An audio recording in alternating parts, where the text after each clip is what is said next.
برای سردار مغنیان ترانه داوود. ناکس در دل خود گفت خدا نیست.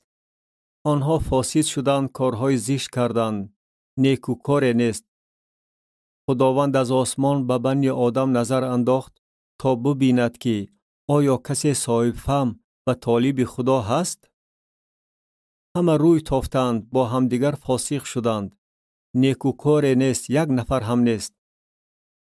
آیا همه بدکرداران فهم نمی کنند که قوم مرا می خورند چنان که نان می خورند؟ خداوند را نخواندند.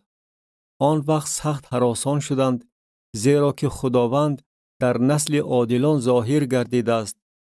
شما رای حلیمان را تمسخر کردید، اما خداوند پشتیبان آنهاست. کاش که نجات اسرائیل از سیان به عمل آید. وقتی که خداوند اسیران قوم خود را برگرداند، یعقوب خرسند و اسرائیل شاد خواهد شد.